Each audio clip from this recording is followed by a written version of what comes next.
বিশ্বনবী সারাদিন যে কোরআনের আয়াতগুলো নাজিল হয়েছে, প্রত্যেক রাত্রে এশার নামাজের পর ঘরের মধ্যে বসে বসে আয়াতগুলো তেলাওয়াত করতেন। আর মক্কার আবু জাহেল, উতবা, সাইবা, ওয়ালিদ ইবনে মুগীরা সবাই লুকিয়ে লুকিয়ে তেলাওয়াত শোনার জন্য বাড়ির চিপায় চলে আসতো। আবু জাহেল, উতবা, সাইবা এটা কি বিশ্বনবীর পক্ষের লোক না বিপক্ষের? বিপক্ষের লোক হয়েও নবীর কণ্ঠের তেলাওয়াত শোনার জন্য পাগল। তাইলে কণ্ঠটা কি নরমাল কণ্ঠ ছিল? যেন তেন কণ্ঠ ছিল। আবু জাহেল ছিল মক্কা শহরের প্রেসিডেন্ট। সে ঘোষণা দিয়ে দিত, কেউ মুহাম্মাদের কণ্ঠের তেলাওয়াত শুনবা না, শুনতে যেতে পারবা না। সবাইকে নিষেধ করে রাত্রিবেলা চোরের মতো নিজেই যাইত। সুবহানাল্লাহ পড়েন।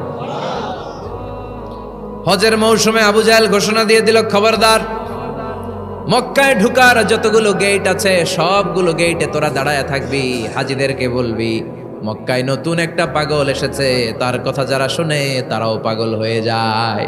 নাউজুবিল্লাহ পড়েন। তার কর্মী বাহিনী হজের মৌসুমে বিভিন্ন গেটে পাঠায় দিল। মক্কায় ঢুকার হাজিদের যত গেট, বিভিন্ন দেশ থেকে হাজিরা আসবে, কর্মীদেরকে বলে দিল তোরা বলবি এই এলাকায় নতুন এক পাগলের আমদানি হয়েছে, নাম মুহাম্মদ। পড়েন নাউজুবিল্লাহ। যারাই এই মুহাম্মাদের কণ্ঠের তেলাওয়াত শুনে তারাও পাগল হয়ে যায়। আদেশ অনুযায়ী কর্মীরা মক্কার গেটে দাঁড়িয়ে দাঁড়িয়ে হাজিদেরকে বলল, হাজি সাহেব হজে যান, জমজম খান, খেজুর খান, হজ করেন, সমস্যা নাই, কিন্তু নতুন এক পাগল আসছে, এই পাগলের নাম মুহাম্মদ। এই পাগলের কাছে যারা যায় হেরাও পাগল হয়ে যায়। হাজি সাহেবরা কোনোদিন এই মুহাম্মদ নামটা শুনে নাই, এই প্রথম শুনলো। শুই নাই, মনে মনে কয় যেদিকে যাব আর নাই যাব, আগে মুহাম্মাদের কাছে যাব। সবার আগে কার কাছে যাব? কারণ মানুষের একটা অভ্যাস হচ্ছে আল ইনসানু হারিসুন আলা মা মুনিআ, মানুষের যেটা করতে নিষেধ করা হয় বেশি ওইটা মানুষ করে বেশি। মনে মনে হাজিরা বলে, তোমরা নিষেধ করছো তো অবশ্যই যাব, দেখি এই মুহাম্মদটা কে। তার মানে আমাদের বিরুদ্ধে অপপ্রচার করলে এটা আমার পক্ষের প্রচার হয়ে যায়। সুবহানাল্লাহ পড়ে। ইসলামের বিরুদ্ধে অপপ্রচার করলে এটা কি হয়ে যায়? প্রচার হয়ে যায়। ইউরোপ আমেরিকাতে ইসলামের নামে ট্যাগ লাগায় এক্সট্রিমিস্ট, জঙ্গি। আমরা নাকি জঙ্গি, আমরা নাকি এক্সট্রিমিস্ট। তো যারা সিভিলিয়ান আছে, খ্রিস্টান সিভিলিয়ান, ইউরোপ আমেরিকার সাধারণ জনগণ, তারা ভাবে ঘটনা নাকি মুসলমানদের বিরুদ্ধে এত কথা কেন? তারা ইসলাম নিয়ে গুগলে সার্চ করে, বিভিন্ন বই পড়ে, কোরআনের ইংলিশ ট্রান্সলেশন পড়ে। আগে তারা ইসলাম সম্পর্কে জানতো না, কিন্তু সবাই যখন বলা শুরু করছে জঙ্গি জঙ্গি জঙ্গি, ইসলাম মানেই জঙ্গি, তখন তারা ইসলাম সম্পর্কে পড়তে শুরু করে দিয়েছে। পড়তে পড়তে ইসলামের সুন্দর বাণীগুলো পড়ে ওদের হৃদয় ঠান্ডা হয়ে যায়। যাদের নসিব ভালো, অনেকে কালিমা পড়ে মুসলমান হয়ে যায়। ইউরোপ আমেরিকাতে মুসলমানের সংখ্যা দিন দিন বাড়ছে। মাঝে মাঝে পত্রপত্রিকায় দেখবেন যে কনভার্টেড মুসলমান, ও মুসলমান, ও মুসলমান। ধারণা করা হচ্ছে 2070 সালের মধ্যে ইউরোপ আর আমেরিকায় মুসলমান হয়ে যাবে সংখ্যাগরিষ্ঠ। খ্রিস্টানদের ছাড়িয়ে মুসলমানদের সংখ্যা ইউরোপ আমেরিকায় বেড়ে যাবে। সুবহানাল্লাহ পড়েন। সেই দিন বেশি দূরে নয় যেদিন কালেমার পতাকা হোয়াইট হাউসের উপরে শোভা পাবে। ঘোষণাটা কার? চিল্লায় বলেন, ওয়াদাটা কার? আবু জাহেল ঘোষণা দিয়েছে কেউ যেতে পারবে না, কিন্তু লুকিয়ে লুকিয়ে নিজেই যায়। একটা নির্ধারিত সময়ে বিশ্বনবী তেলাওয়াত করতেন, আর ওই তেলাওয়াতের সময় আবু জাহেল, উতবা, সাইবা, ওয়ালিদ ইবনে মুগীরা সবাই লুকিয়ে লুকিয়ে বিশ্বনবীর ঘরের চারদিকে কান পেতে মধুর কণ্ঠের তেলাওয়াত শুনতো। ফ্রি ফ্রি আরামসে শুনতো এই তেলাওয়াত। বিশ্বনবীর তেলাওয়াত যখন শেষ হয়ে যেত, এরা ভাগলপুর দিত দৌড়। ফিরে যাওয়ার রাস্তা থাকতো একটা, কয়টা? দেখা হয়ে যেত। একজন আরেকজনকে দোষারোপ করতো। আবু জাহেল বলতো, কিরে তোরা আসলি কেন? ওরা বলে, তুই এলি কেন? দিনের বেলা ভাষণ দেশ মোহাম্মদের বিরুদ্ধে, রাত্রেবেলা চোরের মতো তুই আসিস কেন? একে অপরকে দোষারোপ করে। আবু জাহেল বলে, ঠিক আছে, কাল থেকে আমিও আসবো না, তোরাও আসবি না। চল আমরা শপথ নেই যে কেউ আসবো না। দস্তখত দে, সিগনেচার দে, যেই আসবে তার মাথার চুল কামিয়ে আলকাতরা মেখে মক্কার বাজারে ঘুরিয়ে ঘুরিয়ে অপমান করা হবে। সবাই রাজি। আবু জাহেল বলে, দে, রাজি হইলে সিগনেচার দে। সবাইকে আবু জাহেল্লা, তুই না তা তুই আগে দে। আবু জাহেল 1 number, number 2 Utba, number 3 Saiba, সবাই সিগনেচার। কালকে কেউ যাবে না, কেউ যাবে না। দিন গড়িয়ে রাত আসে। বিশ্বনবীর যখন তেলাওয়াত করার টাইম, ওই টাইমে আবু জাহেলের তেলাওয়াত শোনার প্যারা উঠছে। যারা সিরিয়াল দেখে, সিরিয়াল দেখার প্যারা আছে না একটা? 9টায় সিরিয়াল শুরু হবে, 8:30 থেকে প্যারা ওঠে। কথা কন, আমার সিরিয়াল শেষ হয়ে গেল, সব কাজ বাদ দে, তাড়াতাড়ি টিভির সামনে বস। আছে না নাই? আবু জাহেলের প্যারা উঠছে, তেলাওয়াত শোনার প্যারা। টসিং অ্যান্ড টার্নিং, বিছানায় এপাশ ওপাশ করে আর মনে মনে ভাবে হায় রে আর তো সময় নাই, এই তো শুরু হয়ে যাবে একটু পরে মুহাম্মাদের তেলাওয়াত, না গেলে তো বড্ড মিস হয়ে যাবে, যাই আজকে যেরকম দস্তখত নিছি আর ধমক দিছি কেউ যাবে না, আমি নিশ্চিত কেউ যাবে না, আমি একটু যাই। উতবা, সাইবা, ওয়ালিদ ইবনে মুগীরা প্রত্যেকেই প্রত্যেকের ঘর থেকে এই একই কথা ভাবছে যে আজকে তো যেই থ্রেড দিছে আবু জাহিল্লাই, আজকে কেউ যাবে না, আমি একটু যাই। সুবহানাল্লাহ পড়েন। আজকেও সবগুলো যে হাজির, বিশ্বনবী মন্ত্রমুগ্ধ করা সুরের ঝংকার তুলে তেলাওয়াত করছেন আর সবগুলো মন্ত্রে মুগ্ধের মতো তেলাওয়াত শুনছে। বিশ্বনবীর তেলাওয়াত শেষ, সব দিছে দৌড়। ফিরে যাওয়ার রাস্তা কয়টা? আজকেও দেখা। আবু জাহিল্লা কয় কিরে তোরা আইলি কেন? সবাইকে আবু জাহিল্লা তুই আইলি কেন? একে অপরকে দোষারোপ করে। এই ঘটনাটা শোনানোর উদ্দেশ্য হচ্ছে বিশ্বনবীর কণ্ঠটা যেন তেন কোনো কণ্ঠ ছিল না, এই কণ্ঠে সুরের ঝংকার ছিল, ঠিক কিনা? এজন্য সাইয়েদনা বারা ইবনে আযিব রাদিয়াল্লাহু তাআলা আনহু বুখারীর বর্ণনায় বললেন, ফামা সামি'তু আহসানা সাওতান মিন সাওতি রাসূলিল্লাহ, বিশ্বনবীর কণ্ঠের চাইতে এরকম সুরেলা কণ্ঠ আমার জীবনেও আমি শুনি নাই। আর বিশ্বনবীকে এই সূরাটা কোন নামাজে পড়তে শুনছে? পড়বেন তো আপনারা? আল্লাহ তৌফিক দান করো। এই সূরাটা আল্লাহ কসম দিয়ে শুরু করছে। কি দিয়ে? 3 ফলের কসম দিয়ে। মনে রাখবেন, মান কানা ইয়াহলিফ ফালিয়াহলিফ বিল্লাহ, যার কোনো কারণে কসম কাটতেই হয় সেজন্য আল্লাহর নামে কসম কাটে, আউলিয়াসমুত, আর না হলে যেন চুপ থাকে। আল্লাহ ছাড়া কারো নামে কসম কাটা যাবে? কিন্তু আমাদের দেশে অনেক কিছুর নামে কসম আছে না নাই? আমরা কোরআন শরীফের নামে কসম কাটি, অনেক সময় কাবার নামে কসম কাটি, মায়ের বুকের দুধের কসম, বিদ্যার কসম কাটি না? কাটা যাবে? শিকারপুরের লোকের আর কি কি জিনিসের কসম কাটেন বলেন? হ্যাঁ, মায়ের কসম না, মায়ের কসম কাটা যাবে না। আর কি কি জিনিসের কসম কাটেন বলেন? আল্লাহর কসম কাটা যাবে। আর মাজারের কসম খাইছি না, মাজারের কসম কাটা যাবে। আর কিসের কসম কাটা এই দেশে? বইয়ের কসম না, বইয়ের কসম কাটা যাবে না। আর আছে? হ্যাঁ, আল্লাহ ছাড়া কারো নামে কসম কাটা যাবে, কিন্তু আল্লাহ চাইলে সবকিছুর নামে কসম কাটতে পারেন। চিল্লায় এখন সুবহানাল্লাহ। সে আল্লাহ বললেন, ওয়াত-তিনি ওয়াজ-যাইতুনি ওয়া তুরি সিনিন ওয়া হাযাল বালাদিল আমিন। তিনের কসম। কিসের কসম? 3 ফুলের কসম। এজন্য আল্লাহ বলেছেন ওয়াত-তিন। চিল্লায় বলেন, কি পড়েছেন? সম্মানিত ভাইয়েরা খেয়াল রাখবেন, কসম যখনই আল্লাহ কেটেছেন তখনই আল্লাহ ওয়াও ব্যবহার করেছেন। এটাকে বলে, এই যে এটা কিন্তু তাফসীরের আসল কথা, মনে রাখেন, ওয়াও আল কাসামিয়া, এটার বলে কসম কাটার ওয়াও। যত জায়গায় আল্লাহ কসম কেটেছেন তত জায়গায় আল্লাহ কি ব্যবহার করেছেন? চিল্লায় বলেন। আমরা অবাক হয়ে গেলে আমরা পড়ি ওয়াও, এই ওয়াও না, আমরা ওয়াও বলি না? অবাক করা জিনিস দেখলে কি বলে ছেলেবেলে? ওয়াও, এই ওয়াও নয়। এই স্টেজে রিং আসছে, মোবাইলে রিং আসলে ঝামেলা হবে। তো যত জায়গায় কসম তত জায়গায় ওয়াও। সবাই বলেন, যত জায়গায় কসম তত জায়গায়। যেমন আল্লাহ কোরআনে যুগের শপথ করেছেন, সময়ের কসম করেছেন। আল্লাহ বলেছেন ওয়াল আসর। কি বলেছেন? ওয়াও আছে না নাই? আল্লাহ পাহাড়ের কসম করেছেন, আল্লাহ বলেছেন ওয়াত্তুর। আল্লাহ ফজরের কসম করেছেন, আল্লাহ বলেছেন ওয়াল ফাজার। জিলহজের প্রথম 10 রাতের কসম করেছেন, তিনি বলেছেন ওয়ালায়ালিন আশার। জোর আর বেজোরের কসম করেছেন, তিনি কি বলেছেন? ওয়াতর। তারই ধারাবাহিকতা এখানে তিনি 3 ফলের কসম কেটেছেন, আর তিনি বলেছেন ওয়াত্তিন। চিল্লায় বলেন, তিনি কি বলেছেন? মানে 3-এর কসম। কিসের কসম? 3 ফল। ডুমুর ফলের কসম কেটেছেন, কারণ এই ফলের অনেক উপকারিতা আছে।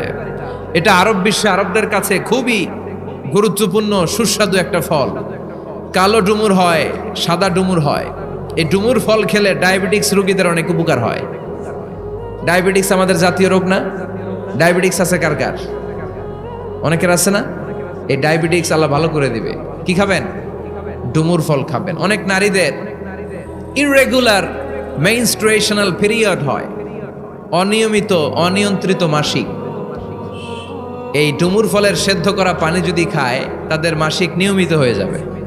এটার মধ্যে অনেক স্ট্রেংথ এন্ড স্ট্যামিনা আছে। আর এই ফলটা জান্নাতি ফল। কি ফল? এটা জান্নাতি ফল। এই 3 গাছটা জান্নাতের গাছ। সাইয়েদনা আদম আলাইহিস সালামকে আল্লাহ বললেন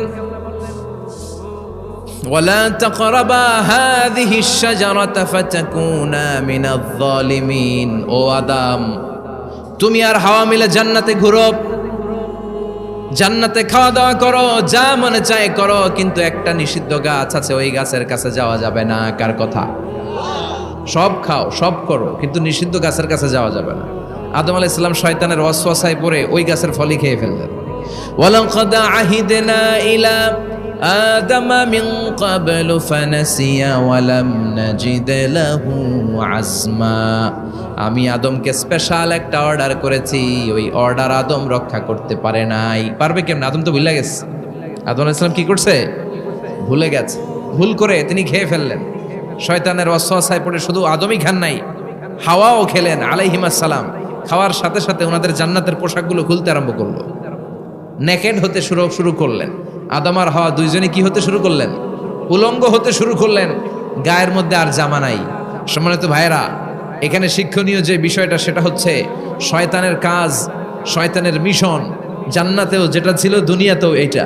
শয়তানের মিশন হচ্ছে আদম জাত, বনি আদমের দেহ থেকে কেমন করে কাপড় খোলা যায়, নারীদেরকে কেমন করে উলঙ্গ করা যায়। জান্নাতে যেমনি আদম আর হাওয়া আলাইহিস সালামের কাপড় শয়তান খুলেছে, দুনিয়াতেও শয়তান আমাদেরকে অশ্লীল বানাতে চায়। চিল্লায় বলেন ঠিক কিনা? এজন্য আমার মায়েরা, আমার বোনেরা, যাদের কানে আমার মাইকের আওয়াজ যায়, খবরদার, শয়তানের এই ওয়াসওয়াসায় ফাঁদে পা দেয়া যাবে না। শয়তান চেয়েছে জান্নাতে কেমন করে মা হাওয়ার কাপড় খুলে ফেলা যায়, দুনিয়াতেও শয়তান চায় কেমন করে আপনাদেরকে নেকেড বানানো যায়। ঠিক কিনা? বাংলাদেশে নারীদের কাপড় এখন দেহের মধ্যে বাড়ছে নাকি কমছে? আছি আমরা এখন জামানায়, লাজ শরম গেছে হারায়। ঠিক কিনা? পাতলা শাড়ির বাহার, পাখি ড্রেস, লেহেঙ্গা পোশাক দেখে নারীর লাজে মরে যাই। হায় হায়, আছি আমরা এখন জামানায়, লাজ শরম গেছে হারায়। ঠিক কিনা? পোশাক আশাক নারীদের খাটো হতে শুরু করেছে, এটা শয়তানের মিশন। এজন্য মায়েরা বোনেরা খবরদার, পোশাককে ছোট করবেন না, খাটো করবেন না, হেজাব পরবেন। এই হেজাবকে ফরজ করেছে কে? এই হেজাব আপনার অধিকার, আপনার অধিকার আপনি বুঝে নেন। হেজাব আপনার অহংকার, এই হেজাব হচ্ছে আপনার আভিজাত্যের প্রতীক। চিল্লায় বলেন ঠিক কিনা? নারী অধিকারের যারা কথা বলে, নারী আন্দোলনের কথা যারা বলে, তাদের কথায় কান দিবেন না। এরা বক্তব্যের মঞ্চে উঠে নারীর অধিকারের কথা বলে, কিন্তু তাদের ঘরেই নারীরা বেশি নির্যাতিতা, তাদের ঘরের কাজের মেয়েগুলাই বেশি নির্যাতিতা। চিল্লায় এখন ঠিক কিনা? তারাই লোহা গরম করে কাজের মেয়েগুলোর পিঠে ছ্যাঁক দেয়, তারাই সুযোগ পেলে ধর্ষণে সেঞ্চুরি করতে দ্বিধাবোধ করে না। চিল্লায় এখন ঠিক কিনা? শয়তানের মিশন জান্নাতে ছিল যেটা, দুনিয়াতেও এটা। পোশাক কি করে আলাদা করা যায়, এই জন্য হেজাব যেন আমরা ভুলে না যাই। হেজাব আপনার আভিজাত্যের প্রতীক, আপনার সৌন্দর্য, আপনার সম্ভ্রম, আপনার স্ট্যাটাস তো আপনার হেজাবের মধ্যে শোভা পায়। ঠিক কিনা? কিন্তু দিনকে দিন পোশাক ছোট হতে শুরু করেছে। নতুন নতুন অনেক পোশাক বেরোয় নারীদের। কি পোশাক আছে বলেন তো একটা? হ্যাঁ, পাখি। আর কি আছে? লেহেঙ্গা আর কিরণমালা। আর এগুলো পড়বেন না, হেজাব পড়বেন। হেজাবে একটা নারীকে যত সুন্দর, রূপবতী, গুণবতী, সুস্নিগ্ধা লাগে, অন্য কোনো পোশাকে লাগে? আল্লাহ আমাদেরকে বোঝার তৌফিক দান করুন। সাইয়েদনা আদম আলাইহিস সালাম, হাওয়া আলাইহিস সালাম জান্নাতের ভেতরে যখন উলঙ্গ হয়ে গেল, লজ্জাস্থান ঢাকার জন্য জান্নাতের বিভিন্ন গাছের দিকে দৌড়ায়। দৌড়িয়ে দৌড়িয়ে যেই গাছের পাতা দিয়ে তারা সেদিন লজ্জাস্থান ঢেকেছিল, ওই গাছের নাম ছিল তিন গাছ। কি গাছ? ওই তিনের কসম কোরআনে কেটেছে কে? সেজন্য আল্লাহ বললেন, ওয়াত-তিনি ওয়াজ-যাইতুনি ওয়া তুরি সিনিনা ওয়া হাযাল বালাদিন আমিন। সুবহানাল্লাহ পড়েন। তিনের কসম, জাইতুনের কসম। জাইতুন মানে জলপাই। আওয়াজ করে বলতে হবে, জাইতুন অর্থ খাইছেন? জলপাইয়ের আচার খাই না আমরা? জাইতুন মানে জলপাই, ইংরেজিতে বলে অলিভ। তবে আমাদের জলপাই আর আরব দেশের জলপাই একটু গুণগত পার্থক্য আছে। আরব দেশের জলপাই একটু ছোট হয়, আমাদেরগুলো সাইজে বড় হয়। আরব দেশের জলপাই একসাথে অনেকগুলো খাওয়া যায়, আর আমাদের দেশের জলপাই আবার 2-3টার বেশি খাওয়া যায় না, অনেক টক না? এই 7টা জলপাই আর একটা 3, এই মিক্স রেশিওতে যদি আপনি রেগুলার খান, আপনার বার্ধক্য রোধ হবে, আপনার স্বাস্থ্য ভালো থাকবে। আলহামদুলিল্লাহ পড়েন। এই জাইতুন গাছগুলো আরব দেশে হিল ট্র্যাক্টস, পাহাড়ি এরিয়াতে হয়, শত বছর বেঁচে থাকে। বিষ্ণু বলেছেন কুলু যাইতা ওয়াদাহিনু ফাইন্নাহা মিন শাজারাতিন মুবারাকা। বিষ্ণু বললেন জাইতুনের তেল খাও, জাইতুনের তেল গায়ের মধ্যে দাও, জাইতুনের তেল মালিশ করো, জাইতুনের ভেতরে বরকত ঢুকায় দিয়েছে কে? জাইতুনের তেল দাড়িতে চুলে মালিশ করলে দাড়ি চুল সহজে পাকে না। বিশ্বনবী সব সময় দাড়িতে চুলে জাইতুন মাখতেন, আমি নিজেও মাখি প্রতিদিন, আপনারাও মাখবেন। বাজারে পাওয়া যায়, যে বলবেন অলিভ অয়েল, কি বলবেন? অলিভ অয়েল বললে আপনাকে দিবে। স্পেনের, মেড ইন স্পেন, এদের অলিভ অয়েল ভালো। ফিলিস্তিনের যে অরিজিনাল অলিভ অয়েল, এটা ভালো, এটা খাওয়া যায়। তাম্বুতু বিদ্দুহুনি ওয়া সিবগিল্লিল আকিলিন, এটার অনেক কাজ, খাওয়াও যায়, মালিশও করা যায়, জাইতুনের ডাল ভেঙে মেসওয়াকও করা যায়। সুবহানাল্লাহ পড়েন। বিষ্ণু বললেন নি'মাস সিওয়াকি আয-যাইতুন, জাইতুনের মেসওয়াক কতই না ভালো। ফাইন্নাহা সিওয়াকি ওয়া সিওয়াকুল আমবিয়াই মিন ক্বাবলি, কেননা আমি বিশ্বনবী নিজে জাইতুনের ডাল ভেঙে মেসওয়াক করি, আমার আগে লক্ষাধিক নবীরা সবাই জাইতুনের ডাল দিয়ে মেসওয়াক করেছেন। সুবহানাল্লাহ পড়েন। আপনার দেহের ব্যাড কোলেস্টেরলের লেভেল কমে যাবে যদি জাইতুন আপনি খান। দাড়িতে মাখবেন, চুলে মাখবেন, আবার সালাদের মধ্যেও জাইতুনের তেল দিয়ে খাওয়া যায় যদি এক্সট্রা ভার্জিন হয়। লেস দেন 1% অ্যাসিড দিয়ে এটাকে পিউরিফাইং করলে এটার বলে এক্সট্রা ভার্জিন। এরপর আরেকটা আছে ভার্জিন, 2% অ্যাসিড দিয়ে পিউরিফাইং করে, 3-4-5% অ্যাসিড দিয়ে পিউরিফাইং করলে ওটার বলে রিফাইন্ড পিওর। ওটা গায়ে মালিশ করবেন, বরকত আছে না নাই? এজন্য এই দুইটার কসম কোরআনে কেটেছে কে? এরপরে রব্বুল আলামিন বলেন ওয়া তুরি সিনিন,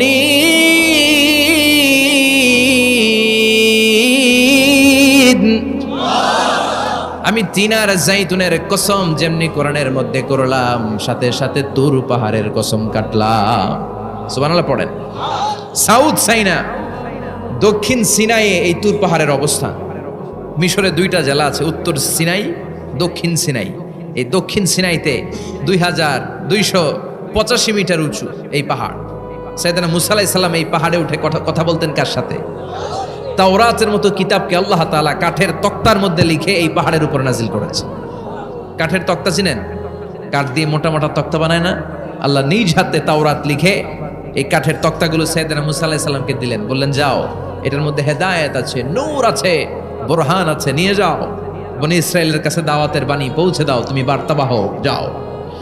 সাইয়েদনা মুসা আলাইহিস সালাম দেখলেন ছোট্ট ছোট্ট কিছু কাঠের ফলকার তক্তা, ভাবলেন কাঁধের মধ্যে তুলে নিয়ে যাই, এর চেয়েও কত ভারী ভারী জিনিস আমি মুসা কাঁধের মধ্যে তুলে বেড়াই।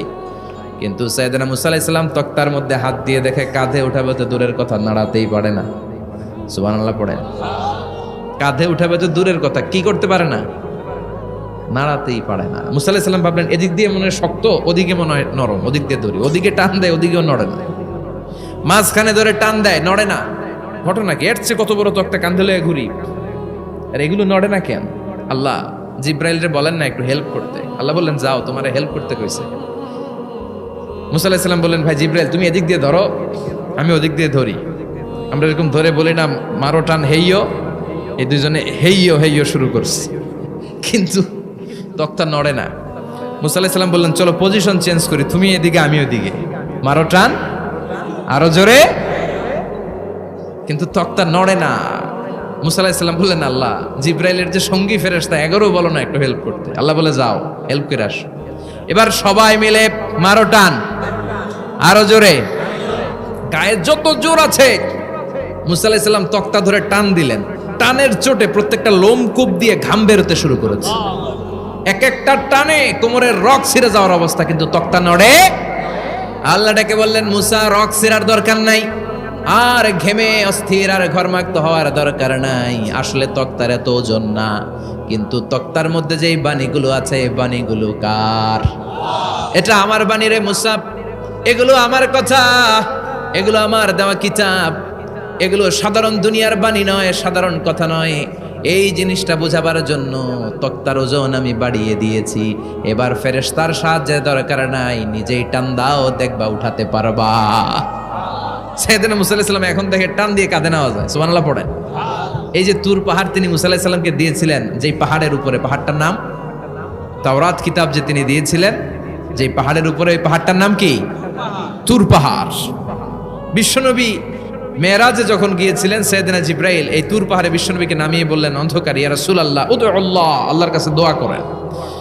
বিষ্ণু বললেন, জিব্রাইল দোয়া করলাম, কিন্তু কোন জায়গায় কোন পাহাড়ের উপরে আমার নামালাম? আমি তো এলাকা চিনি না, পাহাড় চিনি না, কোন পাহাড় এটা?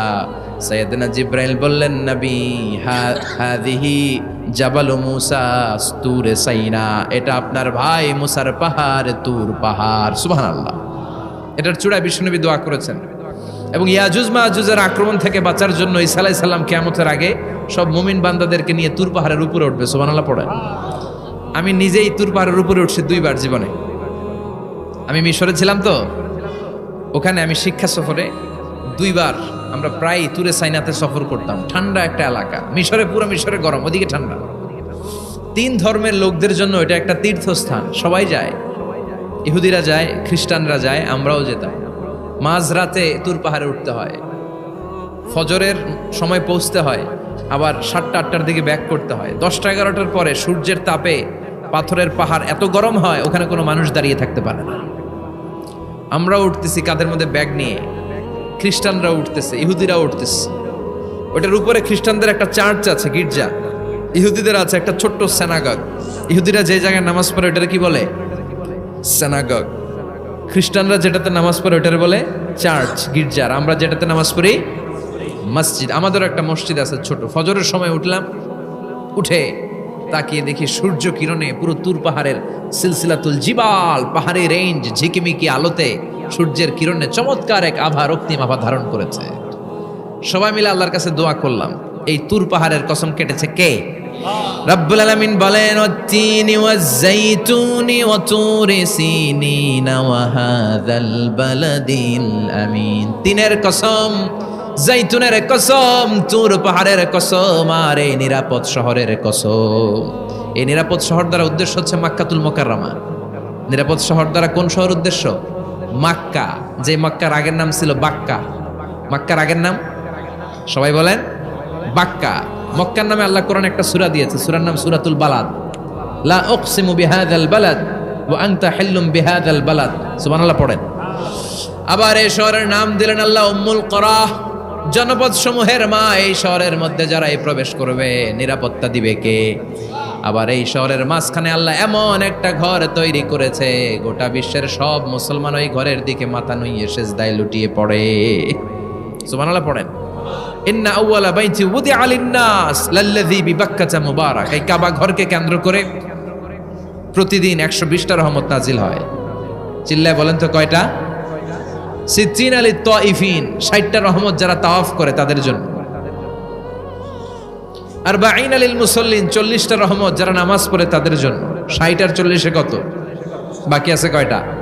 ওয়ালা 20 লিন-নাযিরিনা ইলাল কাবা, বাকি 20টা রহমত যারা তাওয়াফও করে না, নামাজও পড়ে না, শুধু কাবার দিকে তাকিয়ে থাকে। সুবহানাল্লাহ পড়েন। আবার কাবার 4টা কর্নার আছে, একটা কর্নারের ভেতরে একটা পাথর আছে, এটাকে বলে ব্ল্যাক স্টোন কর্নার, হাজরে আসওয়াদের পাথর। এই পাথরে যেই চুমো দেয়, পাথর ওই চুমোদানকারীর জীবনের সব গুনাহ টেনে শুষে সব নিয়ে যায়। কিয়ামতের দিন আল্লাহ হাজরে আসওয়াদের 2টা ঠোঁট দিবেন, 2টা চোখ দিবেন, আর দাঁড় করিয়ে দিবেন। আল্লাহর সামনে দাঁড়িয়ে দাঁড়িয়ে হাজরে আসওয়াদ সুপারিশ করবে। আল্লাহর কাছে বলবে, আল্লাহ এই লোকটা আমারে চুমো দিয়েছে, তার জন্য জাহান্নামের আগুন হারাম করে দাও। এই হাজরে আসওয়াদ পাথরের জন্য আমরা চুমো দিতে পারি, আল্লাহ তৌফিক দাও। জোরে পড়েন আমিন। এই নিরাপদ শহরের কসম, শহরটার নাম মক্কা। চিল্লায় বলেন শহরটার নাম। এটার মাঝখানে একটা ঘর আছে, আল কাবা আল মুশাররাফা। লক্ষ লক্ষ মানুষ এই কাবা কেন্দ্রিক প্রতিদিন ছুটতে থাকে। আল্লাহ বলেছেন এটা মাসাবাতান লিন-নাস, মানুষের মিলন কেন্দ্র। লক্ষ লক্ষ মানুষ এই কাবাকে ঘিরে নামাজ পড়ে। প্রতিটা জুমার দিন 10 লাখেরও মোর দেন 1 মিলিয়ন মুসল্লি কাবার চারদিকে জুমার সালাত আদায় করে। সুবহানাল্লাহ পড়েন। আজান হওয়া মাত্রই মৌমাছির মতো মানুষগুলো ছুটতে থাকে। কাবার আজান শুনেছেন? আল্লাহু আকবার, আল্লাহু আকবার,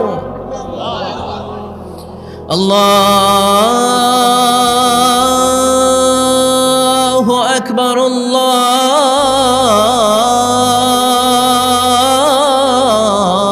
আল্লাহু আকবার। কি সুরেলা আজান, কাবার আজান। আজান হতে দেরি, আজান হতে দেরি। যদি 20-30 তলা হোটেলের কোনো ছাদ থেকে আপনি খেয়াল করেন, দেখবেন মৌমাছির মতো ডানে বায়ে সামনে পেছনে চারিদিক থেকে সারে আল হিজরা দিয়ে সারে আজিয়াত রোড দিয়ে, গাজ্জা দিয়ে, জারোয়াল দিয়ে, মেসফালা দিয়ে, ইব্রাহিম খালিলি দিয়ে মানুষগুলো কাবার দিকে ঢুকতে শুরু করেছে, ঠিক কিনা?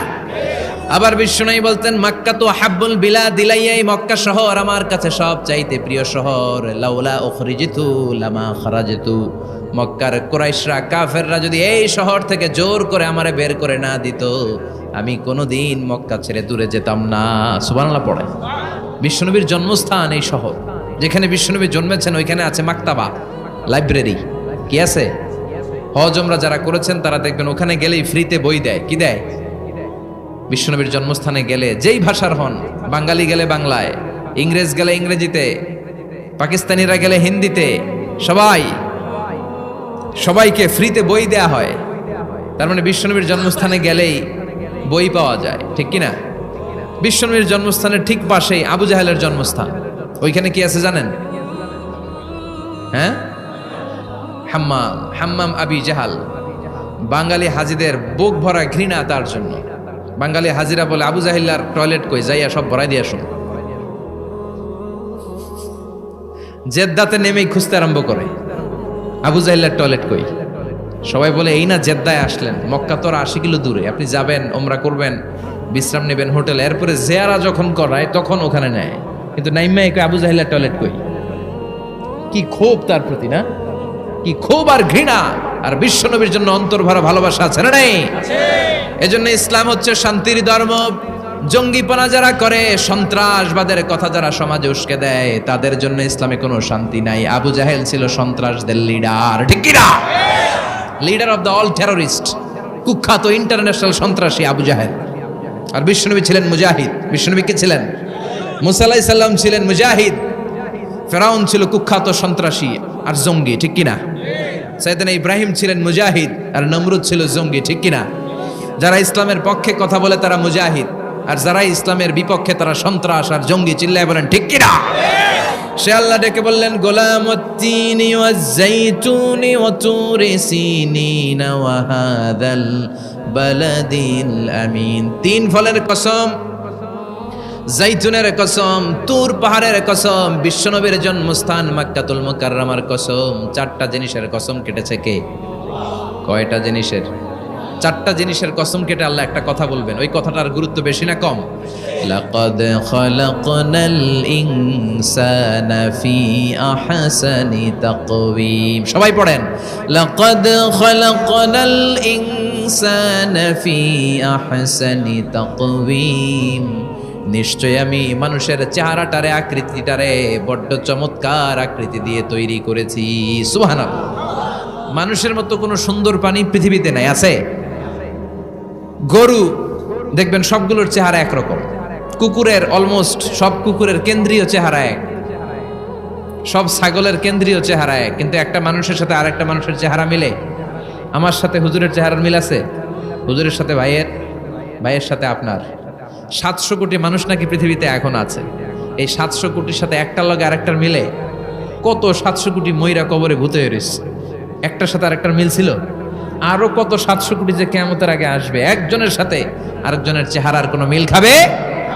এরপর আপনি হিউম্যান অ্যানাটমি নিয়ে গবেষণা করেন, পায়ের পাতা থেকে শুরু করে মাথার তালু পর্যন্ত একটার পর একটা অঙ্গ এমন ভাবে আল্লাহ তৈরি করেছে, পৃথিবীর কোনো ডিজাইনারের কোনো ডিজাইন দ্বারা এটাকে মাপজোক আর পরিমাপ করা সম্ভব না। চিল্লায় বলেন ঠিক কিনা? এজন্য আল্লাহ বললেন, লাকাদ খালাকনাল ইনসানা ফি আহসানি তাকওয়িম। মানুষকে চমৎকার আকৃতি দিয়ে তৈরি করেছে কে? আমাদের যে অঙ্গটা ঠিক যেখানে বসানো দরকার, ঠিক সেই অঙ্গটা আল্লাহ তাআলা ওইখানেই বসিয়েছে, ঠিক কিনা? আল্লাহর সৃষ্টির মধ্যে কোনো খুঁত ধরার, ভুল ধরার ক্ষমতা কারো আছে? এক লোক বট গাছের তলায় বসে বিশ্রাম নিচ্ছে, আর বট ফল দেখে অবাক যে এত মোটা বট গাছ, ফলগুলো এত ছোট। বট ফল ছোট হয় না নাকি এত বড়? আর পাশেই ছিল কুমড়া গাছ, লাউ গাছ। আল্লাহরে গালে দিতেছে। আল্লাহর কি রুচি! চিকন চিকন কুমড়া গাছ, চিকন চিকন লাউ গাছ, এত বড় ফল, আর ইয়া মোটা বট গাছ, এতটুকু ফল। আল্লাহরে গালি দিতে দিতে ঘুমায় গেছে। আল্লাহরে গালি মারতে মারতে কখন যে ঘুমায় গেছে নিজেও জানেন। হঠাৎ একটা বট ফল পড়ছে একেবারে নাকে, লাফ দিয়ে উঠেছে। উঠে দেখে নাক দিয়ে রক্ত বেরোচ্ছে, ব্লিডিং। নাকের রক্ত মুছে আর পড়তে আরম্ভ করছে আলহামদুলিল্লাহ। কি পড়ে? মনে মনে কয়, আল্লাহরে কেন গালি দিলাম? ওই কুমড়া যদি এইখানে হইতো, ওই লাউ যদি এইটার উপরে হতো, কুমড়া যদি একটা নাকের উপরে পড়তো, আমি নিজেই কুমড়া হইয়া যাইতাম। ঠিক কিনা? সুবহানাল্লাহ পড়েন। মা খালাকতা হাযা বাতিলা, এমনি এমনি আল্লাহ কিছু বানায় নাই, যেখানে যেটা যতটুকু দরকার সেটা করে দিয়েছে কে? চোখ যেখানে থাকা দরকার চোখ দিছে কে? নাক যেখানে দরকার নাক দিছে কে? চোখ কান এদিকে না হইয়া যদি অন্যদিকে হইতো সুবিধা হইতো? চোখ দুইটা মনে করেন এদিকে নাই, আছে এদিকে, এদিকে একটা চোখ, এদিকে সুবিধা হইতো? খাওয়ার সময় আমরা প্রথমে দেখি, নাক দিয়ে শুকি, তারপরে মুখে মারি, ঠিক কিনা? তো চোখ যদি পিছনে হইতো, প্রত্যেকটা খাবার নিয়ে চোখটা দেখানো লাগতো এইভাবে, তাই না? নাকও যদি এইখানে না হয়ে এদিকে নাকটা হইতো, খাবার নিয়ে ঘ্রাণ শুকতে চাইলে পেছনে নিয়ে। দেখেন কি সেটিং। চোখ যদি এইখানে না থেকে মাত্র 2 ইঞ্চি উপরে যদি আল্লাহ দিত, এদিকে একটা চোখ এদিকে একটা চোখ, সেজদা দিতে পারতেন? চোখ বন্ধ করে সেজদা দেওয়া লাগতো, ঠিক কিনা? ফুটবল খেলতে পারতেন?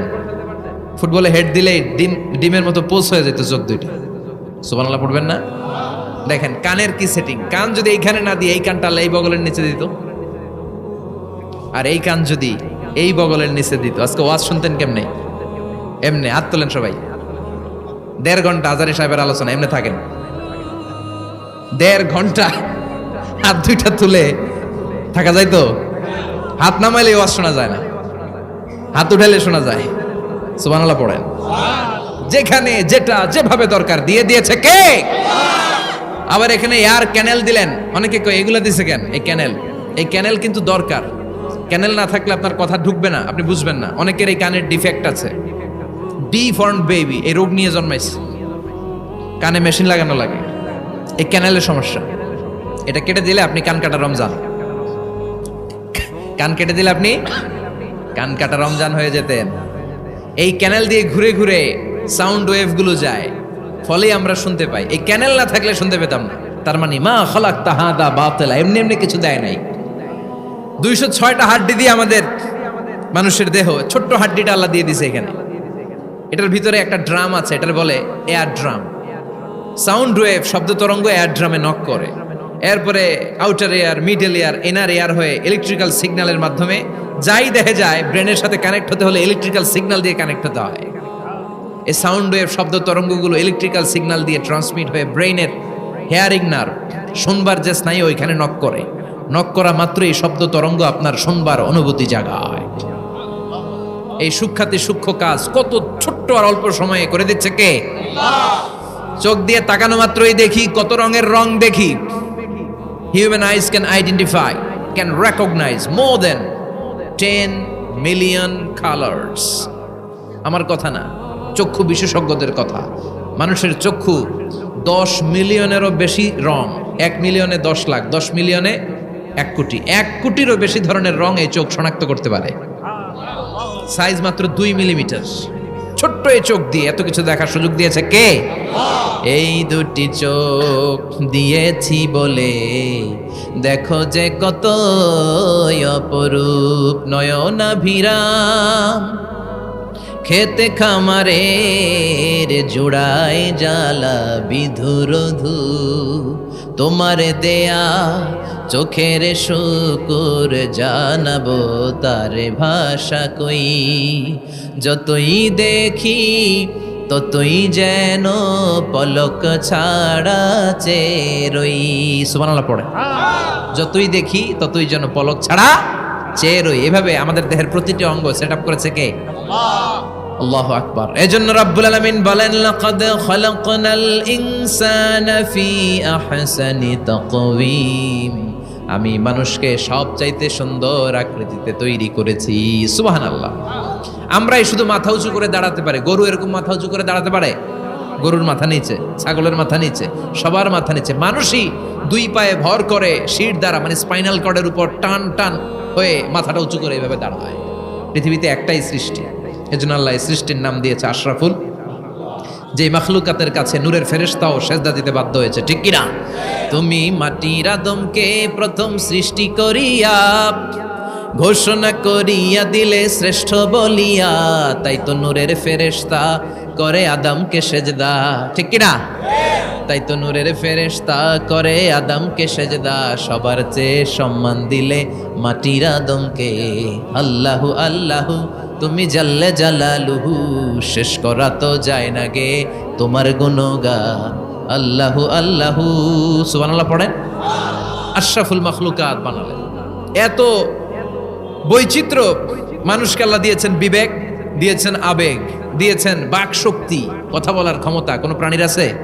সুবহানাল্লাহ কইবেন না? বিবেক দিয়েছেন, আবেগ দিয়েছেন, বাক শক্তি দিয়েছেন, উপলব্ধি করবার মতো ক্ষমতা দিয়েছেন। আশরাফুল মাখলুকাত বানিয়েছেন এই মানুষকে। এই মানুষের মধ্যে আল্লাহ অনেক ক্যাপাসিটি দিয়েছেন।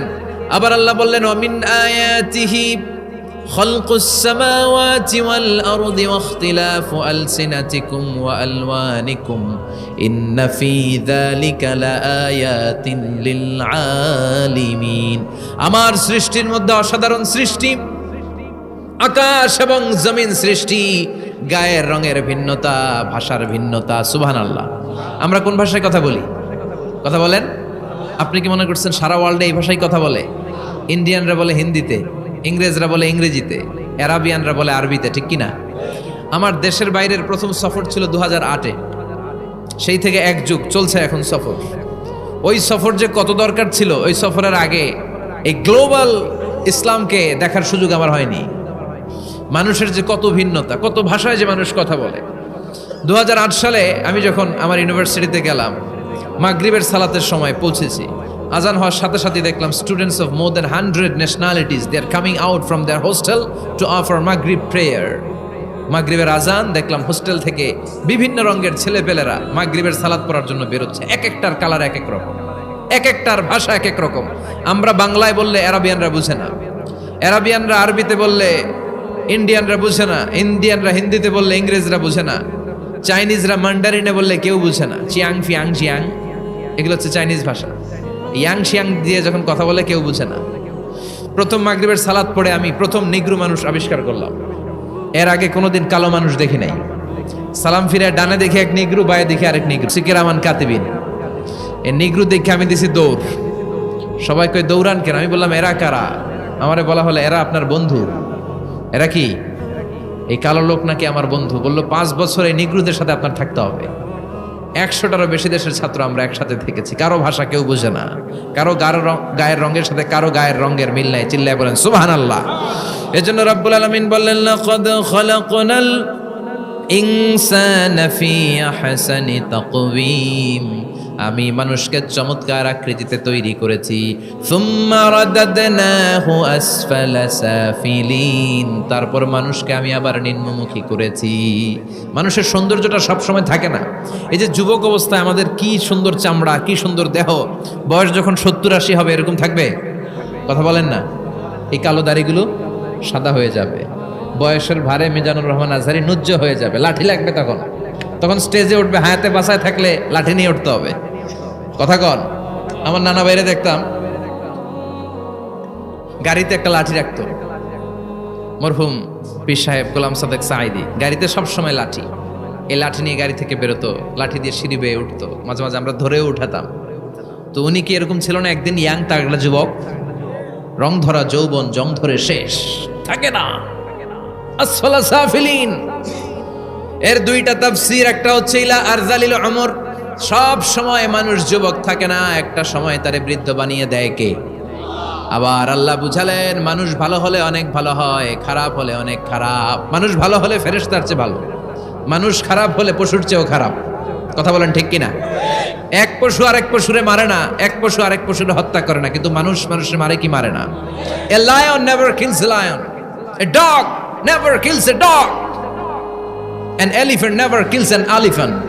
একটা হাতি একটা হাতিরে মারে না, কুকুর কুকুরে মারে না, কিন্তু মানুষ মানুষকে মারে কিনা?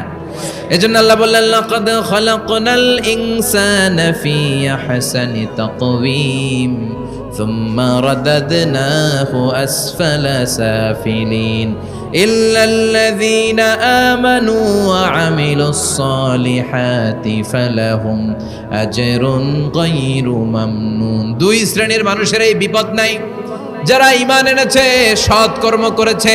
কার কথা? তবে ঈমানটা হতে হবে নির্ভেজাল। ওই ঈমানে শিরকের কোনো ছিটেফোঁটা থাকতে পারবে? তাহলে ওই ঈমান আপনারে মুক্তি দিবে। চিল্লায় বলেন ঠিক কিনা? ওয়া আমিলুস সালিহাত, নেক কাজ করে, সৎ কাজ করে, ফালাহুম আজরুন গায়রু মামনুন, তাদের জন্য এমন প্রতিদান আছে যেটা শেষ হবে না। আমাদের জন্য সবচেয়ে বড় প্রতিদান হচ্ছে জান্নাত। মুমিনের জন্য সবচেয়ে বড় পাওয়া হচ্ছে জান্নাত। চিৎকার করে বলতে হবে, সবচেয়ে বড় প্রতিদান কি?